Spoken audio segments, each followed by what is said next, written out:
नमस्कार, मैं हूं संजय शर्मा। आप देख रहे हैं 4PM महाराष्ट्र। महाराष्ट्र की राजनीति में मेरे एक ट्वीट और इंस्टाग्राम से खलबली मच गई है। मोहित काम्बोज, जिनके लिए कोई बोलता नहीं है, मैंने इंस्टाग्राम पे और यूट्यूब पे एक स्टोरी लगा के एक तहलका मचा दिया है। देवेंद्र फडणवीस को गोद में उठाकर डांस करने वाला ये नेता अब अमित शाह के निशाने पर है। अभय दुबे जी से मैंने चंदा चोरों पर और उनकी कहानी पर बातचीत की। आपको मजा आएगा। पूरी बातचीत सुनने के लिए चलते हैं अभय दुबे के पास।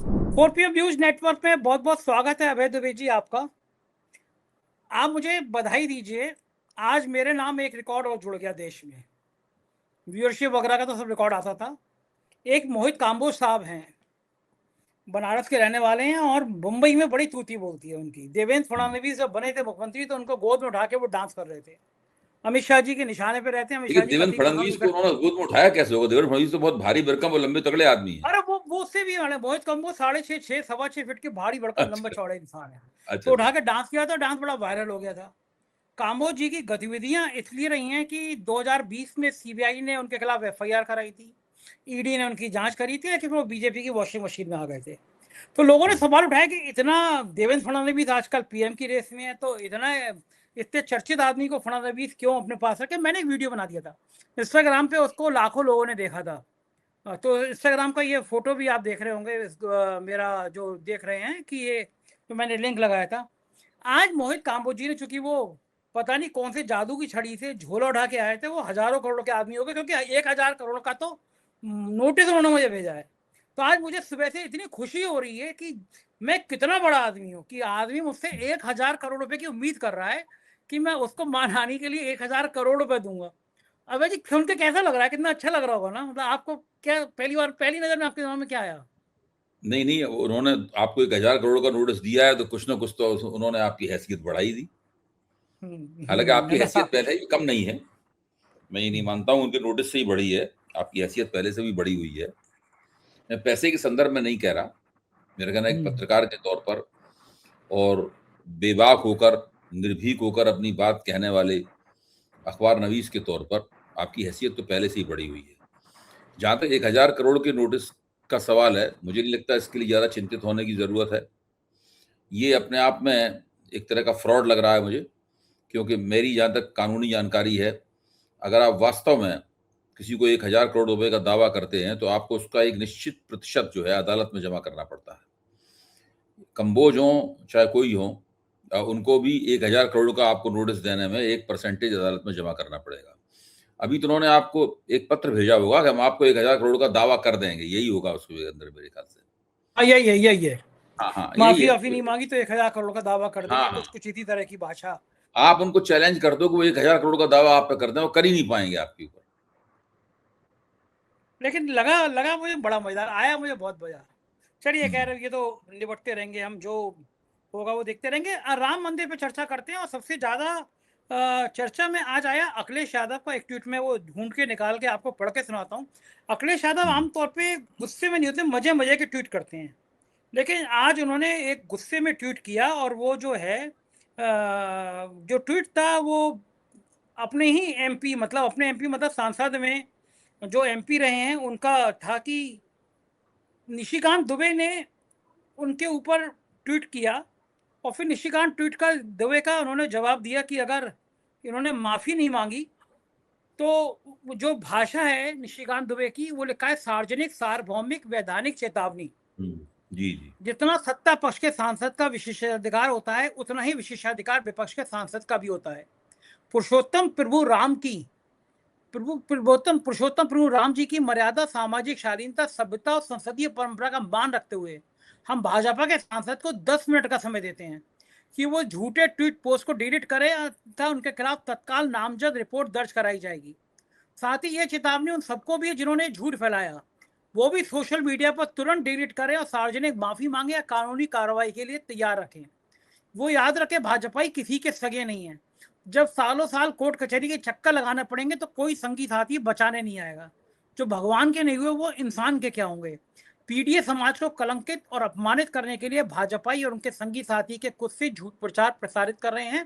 पीडीए समाज एकजुट होकर इसका जवाब देगा। चढ़ावा, चंदा, दान चोरी का गिरोह जन आक्रोश के डर से अब अपने घरों में दुबका बैठा है, षड्यंत्र कर रहा है। अगर मुखबिरों के वंशजों में सत का साहस है तो अपने परंपरागत भूमिगत सुरंगी निवास से बाहर आकर अयोध्या वासियों के सामने सरयू का जल हाथ में लेकर बात करें, संपूर्ण विश्व के राम भक्त संज्ञान लें, दुनिया भर के सनातनी संज्ञान लें, अयोध्या के पूज्य साधु संत संज्ञान लें, माननीय सुप्रीम कोर्ट संज्ञान लें, माननीय लोकसभा अध्यक्ष संज्ञान लें, उत्तर प्रदेश अयोध्या के नागरिक संज्ञान लें, समस्त पीडीए संज्ञान समाज संज्ञान लें। निशिकांत दुबे टैग किए गए हैं।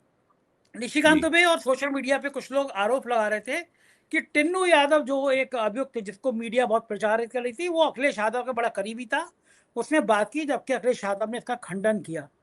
निशिकांत दुबे का इस तरह का आरोप लगाना किस हद तक ठीक है? क्या ये चंदा चोरी की कहानी किसी और दिशा में मोड़ी जा रही है? देखिए, जहां तक टिन्नू यादव का सवाल है, कौन नहीं जानता कि वो किसका ड्राइवर था। टिन्नू यादव चंपत राय का ड्राइवर था। चंपत राय कौन है? चंपत राय बंसल विश्व हिंदू परिषद के अंतर्राष्ट्रीय उपाध्यक्ष हैं। अशोक सिंघल के खास आदमी थे वो। अशोक सिंघल का जब देहांत हुआ तो चंपत राय बंसल को उनकी जगह बैठाया गया, उनको राम जन्मभूमि आंदोलन का इंचार्ज बनाया गया, और जो ट्रस्ट बना तो उस ट्रस्ट का जनरल सेक्रेटरी बनाकर उन्हें उसके चलाने की जिम्मेदारी भी दी गई। तो टिन्नू यादव की सारी जिंदगी चंपत राय बंसल के साथ गुजरी है, और मैं कहना तो नहीं चाहता लेकिन आज दिल कर रहा है कह ही दूं इस बात को। ये डासना के पास जो एक स्वामी जी हैं, आप जानते हैं डासना कहाँ पे है? डासना के पास जो स्वामी जी हैं, उनका वीडियो पूरे सोशल मीडिया में वायरल है। उसको लाखों लोग देख चुके हैं, जो चाहे वो देख ले। इसमें उन्होंने क्या कहा है टिन्नू यादव और चंपत राय बंसल के आपसी संबंधों के ऊपर। अब मैं उसको दोहराऊंगा नहीं यहाँ पे, क्योंकि वो शालीनता की और मर्यादा की सीमाओं का अतिक्रमण करता है, मैं वो नहीं करूंगा। देखिए, ये जो राम मंदिर के घोटाले का जो भांडा फूटा है, ये ऐतिहासिक है। भारत के इतिहास में इससे बड़ा घोटाला कोई नहीं हुआ। न पैसे के, न संख्या और मात्रा में हुआ इतना बड़ा घोटाला, और न ही नैतिकता के दृष्टिकोण से इतना बड़ा घोटाला हुआ। मेरी अपने आकलन के अनुसार ये 1000 करोड़ से 2000 करोड़ रुपए के बीच का घोटाला है। ये बहुमुखी घोटाला है। इसके 3 आयाम हैं। पहला आयाम है जमीनों की खरीद में किया गया घोटाला, दूसरा आयाम है चढ़ावा चोरी में किया गया घोटाला, तीसरा आयाम है निर्माण सामग्री में लिया गया 40% कमीशन। और सबसे बड़ी बात यह है कि उन लोगों ने घोटाला किया जो अपने आप को राम मंदिर के निर्माता मानते थे, जो ये मानते थे या प्रचारित किया जाता था कि राम मंदिर इन्हीं के त्याग और बलिदान से बना है। अच्छा, अब राम मंदिर क्या है? राम मंदिर एक राजनीतिक मंदिर है, ये आध्यात्मिक मंदिर नहीं है, ये एक राजनीतिक मंदिर है। इसकी प्राण प्रतिष्ठा भी एक राजनेता ने की है। इसकी प्राण प्रतिष्ठा किसी शंकराचार्य ने, किसी वैष्णवाचार्य ने, किसी अखाड़े के महंत ने नहीं की है। ये एक राजनीतिक व्यक्ति ने की है, जिसका आध्यात्म से, धर्म से, कर्मकांड से, पौरोहित्य से या किसी किस्म के ज्ञान और विद्वत्ता से कोई संबंध नहीं था। उसकी एकमात्र विशेषता ये थी कि वो चुनाव लड़कर भारत का प्रधानमंत्री हो गया था। उसने ही प्राण प्रतिष्ठा की है। राम मंदिर एक विचारधारात्मक मंदिर है। इसका तुलसीदास जी के रामचरितमानस में जो जिस राम का चित्रण है, उसका मंदिर नहीं है ये महर्षि वाल्मीकि की रामायण में जिस राम का मर्यादा पुरुषोत्तम के रूप में चित्रण है, उसका नंबर नहीं है। ये राष्ट्रीय स्वयंसेवक संघ का स्पेशल राम है। ये विशेष किस्म का राम है, जिसको नागपुर में राष्ट्रीय स्वयंसेवक संघ के जो रणनीति के कक्ष हैं, उन कक्षों में बैठ कर गढ़ा गया है इस राम को, और पूरे हिंदुस्तान की आम जनता के ऊपर इस राम को प्रचार माध्यमों का सहारा लेकर थोप दिया गया है। तो ये जो मैं बात कह रहा हूं, इसके महत्व को समझना बहुत जरूरी है। इन सब लोगों ने इस मंदिर को बनाया, और श्रद्धा में विगलित होकर न जाने कितने लोगों ने अनाप शनाप अपनी गाढ़े पसीने की कमाई इसकी जो 40-42 दान पेटिकाएं हैं उनके अंदर डाली। अच्छा, वो केवल नकदी लेकर वहां क्यों गए, ये भी एक बड़ा प्रश्न है।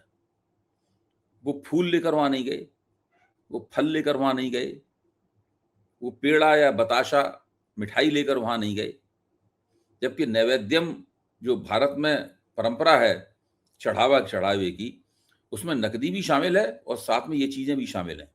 राम मंदिर में मनाही है कि आप फल फलेरी और मिठाई लेकर वहां नहीं जा सकते, आप पत्रम पुष्पम लेकर वहां नहीं जा सकते, आप नैवेद्यम लेकर वहां नहीं जा सकते, आप केवल नकदी लेकर ही आ सकते हैं। राष्ट्रीय स्वयंसेवक संघ के नियंत्रण में जितने भी मंदिर हैं इस देश में, उसमें सोमनाथ मंदिर उनके नियंत्रण में है और रामलला का मंदिर उनके नियंत्रण में है। इन मंदिरों में उन्होंने एक तो पुरोहितों को बाहर कर दिया है, साथ में चढ़ावे की जो भारतीय परंपराएं हैं, सनातन धर्म की परंपराएं हैं, उन परंपराओं को नष्ट कर दिया है और श्रद्धा का और आस्था का रोकड़ीकरण कर दिया है, नकदीकरण कर दिया है पूरी तरीके से। आप जाएंगे उस पर नकदी चढ़ानी पड़ेगी आपको। नकदी जैसे ही आप दान पात्र में डालेंगे, चंपत राय सरीखे जो राष्ट्रीय स्वयंसेवक संघ के प्यादे हैं, वो उस नकदी को खुफिया तौर पर वहां से हटाकर कहीं और पहुंचा देंगे। जांच का असली मुद्दा यह है कि वो कहीं और क्या है, वो खजाना कहां बना हुआ है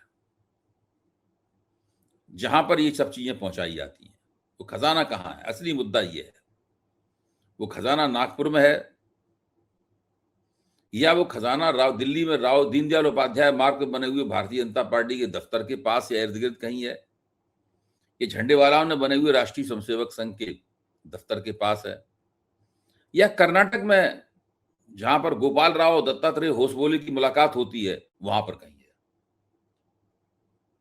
वो खजाना कहां है, ये असली मुद्दा है।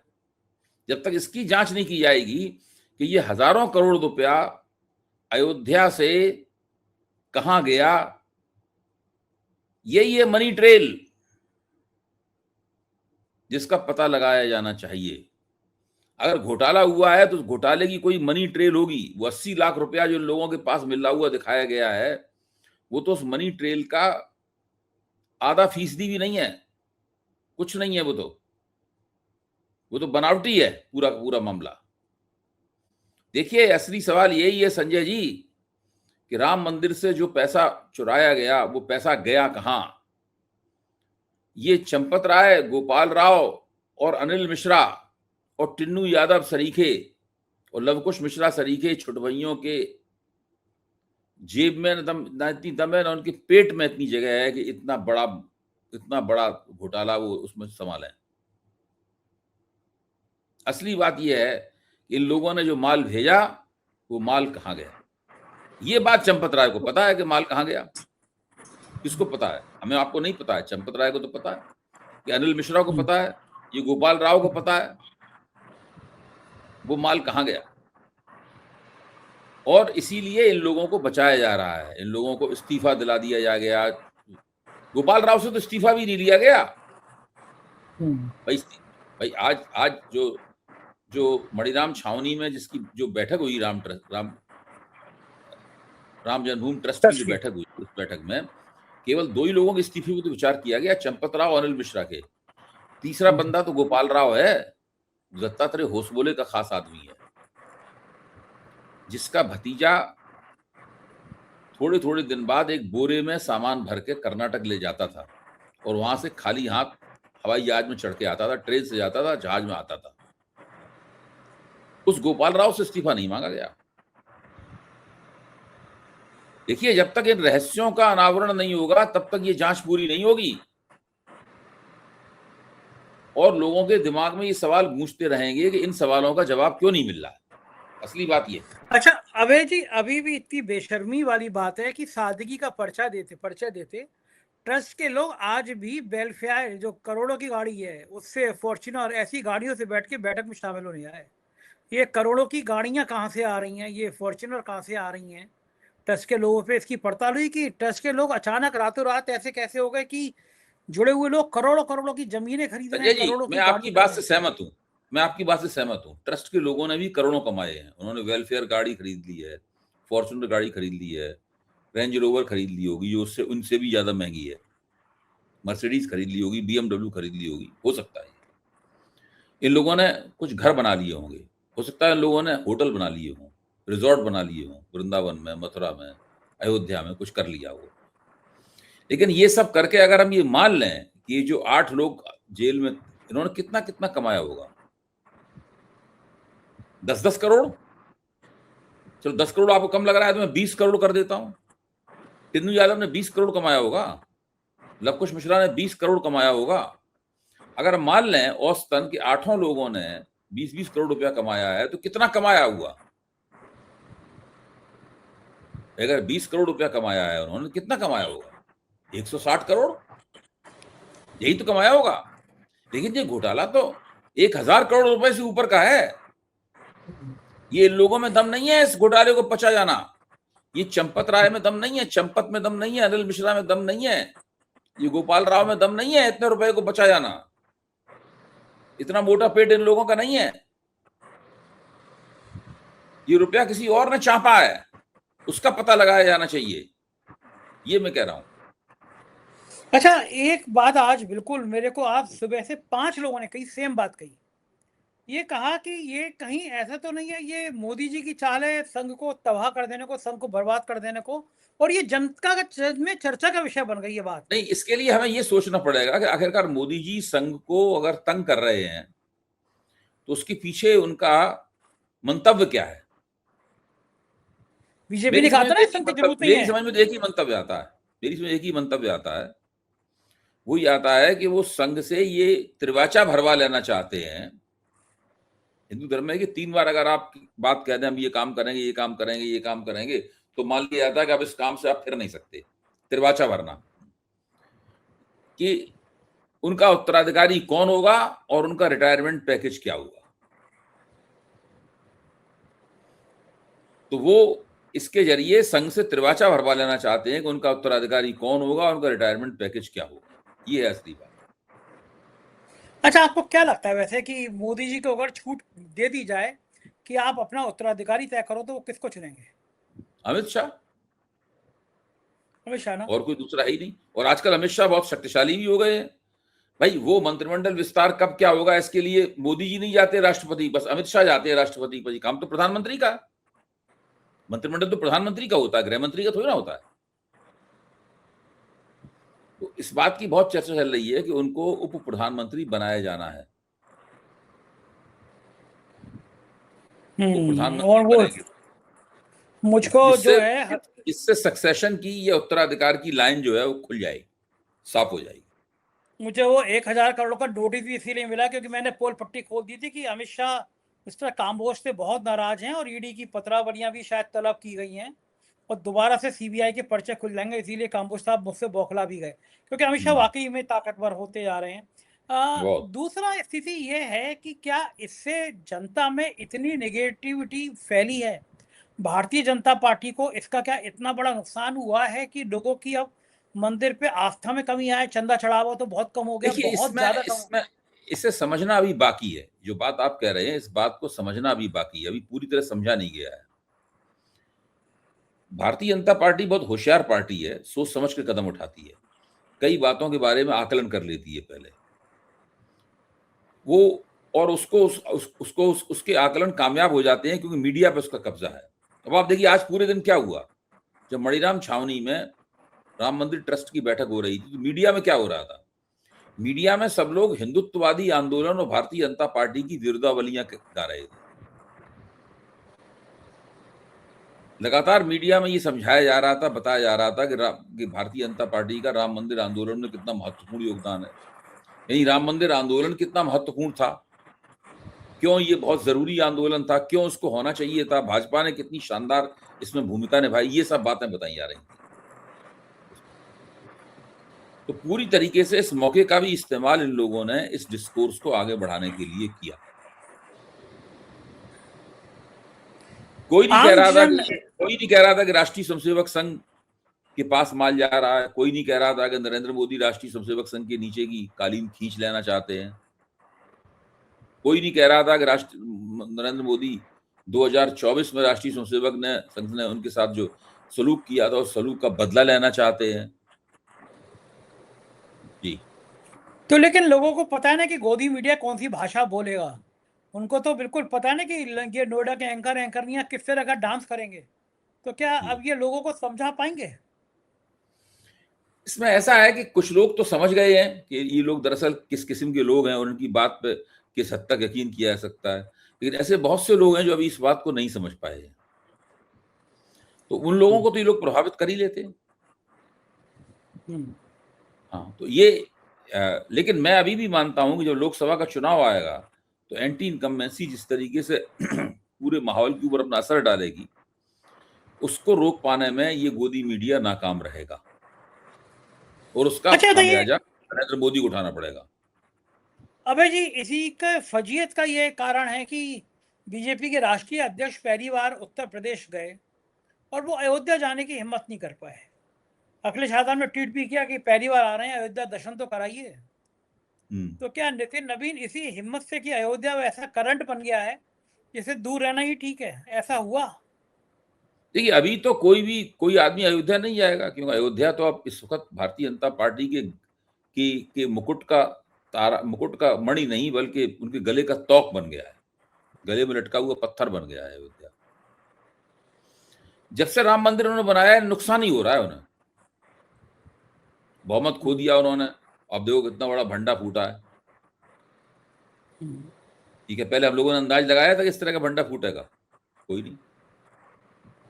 वैसे आप जो हो, आप ज्योतिष में यकीन नहीं करते हो, लेकिन जिस समय मंदिर प्राण प्रतिष्ठा हो रही थी, मेरे ज्योतिषी राजीव नारायण जी ने बाकायदा मेरे संग शो किया था कि आज जो मुहूर्त है वो बड़ा खराब है, जो लोग पूजा करा रहे हैं और ये मंदिर इनके लिए बड़ा अपशगुन साबित होगा। यूपी के एक डीजीपी रहे हैं, उन्होंने मुझे फ़ोन किया अभी 3 दिन 4 दिन पहले, वो याद दिलाई कि आपके ज्योतिषी ने कहा था वही हो रहा है। तो कम से कम बात तो सही है कि लोगों ने कह दिया था कि अच्छा, आप सोचो ना, शंकराचार्यों को नहीं बुलाया आपने मंदिर में, मंदिर नहीं का नहीं, जो पूरे राजीव जी की कई भविष्यवाणियां जो हैं वो उनकी अ, यथार्थ के नजदीक पहुंची हैं, ये मानना पड़ेगा। शंकराचार्य को नहीं बुलाया इन लोगों ने? बताओ, इतनी हिंदू धर्म के सबसे बड़े तो शंकराचार्य होते हैं। वो तो हिंदू बाद धर्म में को बदल रहे हैं ना। देखिए, वो हिंदू धर्म को बदल रहे हैं, वो शंकराचार्यों को, वैष्णवाचार्यों को, अखाड़ों के महंतों को, इन सबको बाहर कर देना चाहते हैं। यहाँ तक उनके अपने मुख्यमंत्री योगी आदित्यनाथ, जो कि गोरख पीठ के इतने बड़े महंत हैं, उनको उन्होंने पूरे मसले से प्रबंधन से बाहर कर रखा है। क्या आप अच्छा, समझती मुझे हैं? अभय जी एक जिसको सलाह उन्होंने उत्तर दीजिए। प्रदेश का मुख्यमंत्री बनाया है, उसको राम जन्मभूमि पे कोई अधिकार नहीं है उसको कुछ करने का। अच्छा अभय जी, मुझे एक सलाह दीजिए, मतलब एक सुझाव दीजिए जो प्रधानमंत्री तक मैं इसको कैसे पहुंचाऊं, मतलब उनके काम का सुझाव है। जैसे महात्मा बुद्ध ने के नाम पर बौद्ध धर्म बन गया, ऐसे कई धर्म है, जैन धर्म है, आर्य समाज धर्म है, एक महापुरुष हुआ और उनके नाम पे धर्म बन गया। तो हिंदू धर्म की पुनर्संरचना के नायक हमारे प्रधानमंत्री क्यों नहीं सकते? देखिए, केदारनाथ में जब वो हाँ, तो ध्यान लगाते जब हैं, वो गुजरात के एक मुख्यमंत्री थे तभी मोदीत्व की स्थापना उन्होंने कर दी थी। मोदी अब धर्म। आपको नहीं दिखी, हमें नहीं दिखी, तो हमारी आपकी गलती है। जब वो गुजरात के मुख्यमंत्री थे तभी उन्होंने मोदीत्व की स्थापना कर दी थी। वही मोदीत्व बढ़ते बढ़ते उन्हें भगवान विष्णु के अवतार के रूप में ले गया है। चंपत राय ने भी कहा था भगवान विष्णु का अवतार है। चंपत राय जी इस बात के सबूत हैं कि वो मोदी जी भगवान, वो साक्षी महाराज हैं, उन्होंने कहा था है। तो ऐसा नहीं होता कि हिंदू धर्म का नाम मोदी धर्म कर दिया जाए? हो सकता है, अगर आप ये प्रस्ताव रखें तो मैं उस पर गंभीरता पूर्वक विचार करने को तैयार हूं। आप क्या, तो 2/3 बहुमत हो जाएगा, सब पार्टी के एमपी तोड़ लेंगे, संसद में प्रस्ताव पास करा दें? लेकिन हमारे या आपकी आज मर्जी से की उन्हें थोड़ा आज ना वो कर सकते हैं। अब वो तो हम और आप दोनों उसको बोध करेंगे। भाई, अभय कुमार दुबे ने भी इसकी सहमति व्यक्त की कि उनको मोदी धर्म कर दिया जाए। अभय कुमार दुबे कहेंगे और संजय शर्मा कहेंगे आज से हम मोदी धर्म के अनुयायी हैं, हिंदू धर्म के नहीं। हमने हिंदू धर्म बड़ी छोड़ गाली दिया है, पड़ती है। मोदी धर्म के अनुयायी हो गए हैं। अंजना ओम कश्यप को बुरा लग गया तो जरासी गाली में मुझे, हमको दोनों को बड़ी गाली पड़ती है, कैसे ब्राह्मण हो तो ऐसी ऐसी बातें करती है, शर्म नहीं आती, नरक में जाओगे, मुसलमान हो गए हो, आतंकी हो गए हो, जिहादी हो गए हो, पाकिस्तान चले जाओ, मुल्ला हो गए हो। दिन भर ऐसे कमेंट्सों से प्यार से लोग बरसाते रहते ये हैं तो आपको, बहुत मुझे बड़ा पुरानी बात है। जब प्रभाष जोशी ने जनसत्ता में हमारे संपादक थे, उन्होंने बाबरी मस्जिद टूटी तो राष्ट्रीय स्वयंसेवक संघ की आलोचना करनी शुरू की। उन दिनों तो इंटरनेट सब ये सोशल मीडिया नहीं हुआ करता था। मैं 1992 में 93 94 की बात कर रहा हूँ। तो उनको संपादक के नाम पत्र लिखे जाते थे कि तुम्हारी माँ किसी मुसलमान के साथ सोई होगी तब हाँ, तुम ये ऐसे पैदा लिखा हुए है। हो। यही लिखा जाता था, अच्छा, ये यही लिखा है। संस्कार बड़ी मुश्किल से सिखाया होगा कि जो ऐसे लोग लिखते हैं, उनके कहीं ना कहीं प्रोफाइल में कोई बीजेपी का बड़ा नेता उन्हें फॉलो कर रहा है, कहीं को तो प्रधानमंत्री खुद फॉलो करते हैं। तो ये संस्कार संघ सिखाता होगा, भाजपा सिखाती होगी, परिवार से आते होंगे कि ऐसी भाषा माँ के लिए लिखनी है, पिता के लिए लिखनी है। नहीं, बिल्कुल, बिल्कुल, ये सब योजनाबद्ध तरीके से होता है। इस बात की ट्रेनिंग दी जाती है बाकायदा। आपने बिल्कुल ठीक कहा। ये सब चीज़ें बाकायदा सिखाई जाती हैं और पूरा जीवन लगा देते हैं लोग यही सब करने में। अमित मालवीय कौन है? यही सब करने की ट्रेनिंग उनको मिली है। वो दूसरों को ही ट्रेनिंग देते हैं। अच्छा, हम लोगों पे फर्क क्यों नहीं पड़ता? हमें कोई बुरा नहीं लगता। हुँ? हम लोगों पे फर्क क्यों नहीं पड़ता? बुरा ही नहीं लगता। ऐसी गाली उनकी हंसी और आती है। देखिए, हम मजेदार लोग तो बात है। इनसे लड़ते हैं, हम लोग तो इनके विचारधारात्मक प्रतिद्वंदी हैं, हम इनसे लड़ते हैं। लेकिन आम तौर पे जब किसी व्यक्ति के बारे में ये कहेंगे तो उसको बहुत बुरा लगता है, उसको बड़ा ही मतलब ठेस लगती है इस बात से। और ये जब उन्हें ठेस लगती है तो ये लोग उसका आनंद उठाते हैं। भले ने भला और बुरे ने बुरा जाना मुझे, हर किसी ने अपने ही रुतबे से पहचाना मुझे। बहुत बहुत शुक्रिया अभय जी, थैंक यू। जी। ये थे अभय दुबे जी। पूरी बात आपने सुनी। सोचिए आप, भारतीय जनता पार्टी के नेताओं की कोई थोड़ी सी कलई खोल दो तो 1,000 करोड़ का नोटिस भेजते हैं। मोहित काम्बोज जी झोला उठा के आए थे बनारस से। आज महाराष्ट्र में इतने बड़े आदमी हो गए कि वो सोचते हैं कि मैं उनको 1,000 करोड़ रुपए दूंगा। डराने की कोशिश, वो भी 4 PM को। पूरी पूरी सरकार नहीं डरा पाई, 2 बार चैनल बंद किया और ये सोच रहे हैं जिस पे FIR हुई हो, ईडी की और CBI की, बात अलग है, बीजेपी की वॉशिंग मशीन में जाके साफ हो गए, वो मुझे नोटिस से डरा लेंगे। है ना मजेदार बात? मुझे आपकी राय का इंतजार है, बताइएगा जरूर। शुक्रिया, थैंक यू।